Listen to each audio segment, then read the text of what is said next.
हर कोई व्यक्ति चाहता है कि घर में हमेशा बरकत बनी रहे, परिवार को कभी भी आर्थिक संकटों का सामना ना करना पड़े। इसे लेकर ज्योतिष शास्त्र में बहुत सी चीजें बताई गई हैं। ज्योतिष में हमारे रसोई घर में कई ऐसी चीजें मौजूद होती हैं जो हमारे पदार्थ तंत्र का हिस्सा हैं और ये हमारे घर में इस्तेमाल की जाती हैं खाना बनाने के लिए और इसके साथ इस्तेमाल की जाती हैं हमारे धन को बरकत देने के लिए, धन को बढ़ाने के लिए। ऐसी बहुत सी वस्तुएं हैं जो धन को आकर्षित भी करती हैं। तो रसोई घर में जो मौजूद मसाले हैं उनमें बहुत सी ऐसी चीजें हैं जो धन को आकर्षित करती हैं और हमारी मानसिक तनाव भी दूर करती हैं। आज के इस वीडियो में हम कुछ ऐसी बातों के बारे में जानकारी हासिल करेंगे जो वस्तुएं आपको कभी किसी को उधार में नहीं देनी चाहिए। अगर ये वस्तुएं आप उधार में देते हैं तो ऐसे में आपको गरीबी का सामना करना पड़ेगा, परेशानियों का सामना करना पड़ेगा, धन की समस्याएं बनी रहेंगी। धन कभी आएगा पर पता ही नहीं चलेगा कि किधर चला गया। धन जैसे गायब ही हो गया है और बरकत बिल्कुल भी नहीं रहेगी अगर आप इन चीज़ों का ध्यान नहीं रखते। तो चलिए आज इस वीडियो में जानेंगे कि ऐसी कौन सी छोटी छोटी चीज़ें हैं जिनका हमें ध्यान रखना है और जिन्हें हमें कभी भी किसी को उधार में नहीं देना। ऐसी कौन सी वस्तुएं हैं जो हम डेली इस्तेमाल भी करते हैं परंतु हम इसके बारे में जानते ही नहीं। चलिए सबसे पहली वस्तु की बात करते हैं। पहली वस्तु है हल्दी। हल्दी को बहुत गुणकारी माना जाता है। ज्योतिष में तो इसे माना ही जाता है शुभ। इसके साथ साथ आयुर्वेद की बात की जाए तो इसकी महत्ता बहुत बड़ी है, बहुत ही ज़्यादा शुभ माना जाता है इसे, हेल्थ के पॉइंट ऑफ व्यू से भी और इसके साथ साथ ज्योतिष के पॉइंट ऑफ व्यू से भी। तो दोनों ही तरह से लाभकारी है हल्दी। अधिकतर शुभ कामों में हल्दी का इस्तेमाल किया जाता है। कुमकुम, हल्दी ये ऐसी चीज़ें हैं जो आप हर शुभ कार्य में इस्तेमाल करते ही करते हैं। इसको बृहस्पति ग्रह का कारक माना जाता है, इसलिए हल्दी को भूल कर भी किसी को उधार नहीं देना चाहिए। आप अगर हल्दी को किसी को उधार देते हैं तो वैवाहिक संकट आते हैं और इसके साथ साथ आर्थिक संकट भी देखने को मिलते हैं।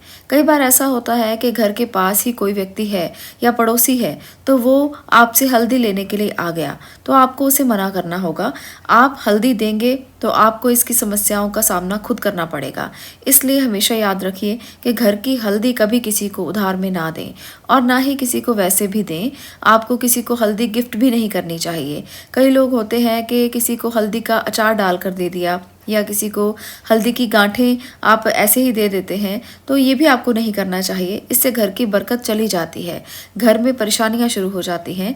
घर में परेशानियों के साथ साथ आपको हमेशा दरिद्रता का सामना करना पड़ता है, गरीबी आती है और मानसिक तनाव भी बनने लगता है। तो हल्दी बिल्कुल भी किसी को उधार नहीं देनी चाहिए। अब बात करते हैं दूसरी वस्तु की। ये भी आपके रसोई घर में अक्सर मौजूद होती है। ये दूसरी वस्तु है आपके घर में रखा हुआ नमक। अगर आप इस वस्तु को किसी को भी उधार में देते हैं तो ऐसे में आपको बहुत सारी मुश्किलों का सामना करना पड़ सकता है। अगर किसी के घर में नमक खत्म हो गया है तो उधार मांगने की बजाय बाजार में से नमक खरीद कर ले आएं। आपको खुद भी किसी से उधार नहीं मांगना है और ना ही किसी को उधार में देना है।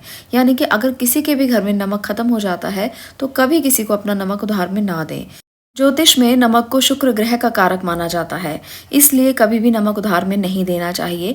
शुक्र जो है वो वैभव का और भोग विलासता का कारक ग्रह माना जाता है। तो अगर आप नमक और हल्दी जो मैंने पहले आपको बताया है ये दोनों चीज़ें किसी को भी देते हैं तो ऐसे में आपका शुक्र और बृहस्पति दोनों ग्रह जो बहुत अच्छे माने जाते हैं दोनों ही खराब स्थितियों में आ जाएंगे और ऐसे में दरिद्रता का सामना तो आप करेंगे ही। इसके साथ साथ आपके हर तरह के कार्यों में परेशानियां आने लगेंगी।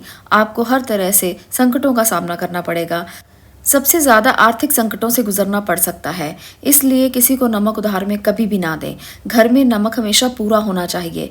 आपके भी घर में कभी नमक का जो बर्तन है वो खाली नहीं होना चाहिए। उसे हर शुक्रवार को आप खरीद कर लेकर आएं और उसे पूरा भर कर रखें।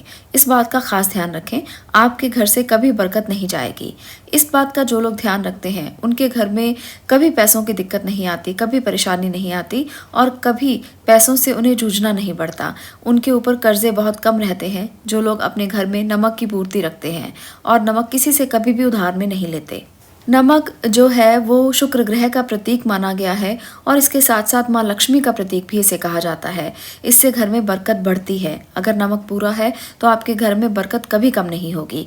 हल्दी अगर आपके घर में पूर्ण रूप से है और आपने कभी किसी को हल्दी उधार नहीं दी तो ऐसे में बृहस्पति आप पर हमेशा अच्छा प्रभाव देगा। और ये दोनों ही ग्रह शक्तिशाली ग्रह हैं आपके घर की सुख संपन्नता को बनाए रखने के लिए। इसलिए इन खास बातों का ध्यान रखना आपके लिए बहुत ज़रूरी है ताकि आपके ये दोनों ग्रह कभी भी खराब ना हो और आपको हमेशा अच्छा और लाभकारी फल देते रहें। अगर आप ये दोनों चीज़ें किसी को उधार में नहीं देते तो वैवाहिक जीवन में कोई प्रॉब्लम नहीं आती, कभी किसी को वैवाहिक जीवन में दिक्कतें नहीं आती और इनकी पूर्ति होना घर में बहुत ज़रूरी है। इसका आपको बहुत ध्यान रखना है। आप कई बार ऐसा भी कह सकते हैं कि हमने तो किसी को कभी उधार में नहीं दिया, फिर भी ये दिक्कतें क्यों हैं? वो दिक्कतें इसलिए बनी रहती हैं क्योंकि आपके घर में इन दोनों की आपूर्ति नहीं है, यानी कि आपके घर में नमक कम रहता है और हल्दी भी आप स्टॉक में नहीं रखते हो। तो अगर ये दोनों चीज़ें आप घर में अच्छे तरीके से रखते हो तो आपके घर में कभी भी वैवाहिक जीवन से संबंधित परेशानियां नहीं आएंगी। अब मैं बात करने वाली हूं आज की तीसरी वस्तु की। आपके घर में रोजाना ये वस्तु भी हमेशा मौजूद रहती है, हम सब लोग इसका इस्तेमाल करते हैं। ये वस्तु है दूध। दूध का सीधा संबंध चंद्र ग्रह से माना जाता है, इसलिए दूध या दूध से बनी हुई वस्तुएं जो चंद्र की वस्तुएं मानी जाती हैं, इनको कभी किसी को उधार में नहीं देना चाहिए। ये शुभ नहीं माना जाता।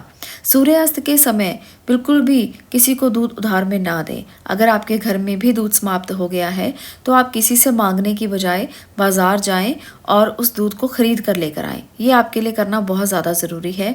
अगर आप किसी से भी दूध मांग कर लेकर आएंगे तो उसमें भी आपका चंद्रमा कमज़ोर होगा। ऐसा नहीं है कि सिर्फ उधार देने से चंद्रमा कमज़ोर होगा, अगर आप उधार लेकर भी आएंगे तो भी चंद्रमा कमज़ोर होगा। मान लीजिए कई बार ऐसी स्थितियां पैदा होती हैं कि हमें किसी के घर से ये चीज़ें लेकर आनी पड़ती हैं, तो ऐसे में आप क्या करेंगे? आपको एक बात का ध्यान रखना है कि जब भी किसी के घर जाकर आप इन चीज़ों को मांगें तो उनसे कहिए कि हमें ये फ्री में नहीं चाहिए, आप उसको कुछ पैसे देकर ही वो चीज़ें खरीदें। ऐसा करने से आपको कभी भी ये ग्रह तंग नहीं करते हैं। कई बार ऐसा होता है कि हम किसी के घर चले जाते हैं और शर्म के मारे किसी को कुछ पैसे नहीं देते और वो इंसान भी हमसे पैसे नहीं मांगता, तो ऐसा बिल्कुल भी ना करें।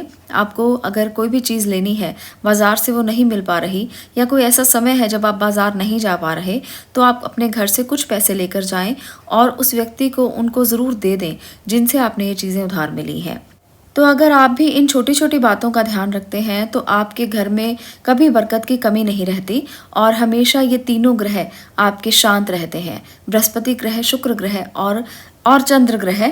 चंद्र ग्रह एक ऐसा ग्रह है जो हमारे मन का कारक माना गया है, इसलिए अगर दूध से बनी हुई चीज़ें आप उधार में देते हैं या लेते हैं तो हमारा मन दूषित हो जाता है, हमारा मन खराब रहने लगता है, हमारे मन में बहुत से विचार आते हैं, तनाव, चिंताएं हमें ग्रसित कर देती हैं। तो ऐसी चीज़ों के लिए आपको कभी भी दूध को उधार ना तो लेना चाहिए ना ही देना चाहिए। इन बातों का अगर आप ध्यान रखते हैं तो आपके घर में हमेशा सुख, समृद्धि और संपन्नता बनी रहती है। आज के लिए इतना ही। अगर आपको ये वीडियो पसंद आई हो तो इसे लाइक अवश्य करें, शेयर करें और चैनल को सब्सक्राइब करना ना भूलें। मैं मिलती हूँ अगली वीडियो में अगले विषय के साथ। आपका इसे देखने के लिए धन्यवाद।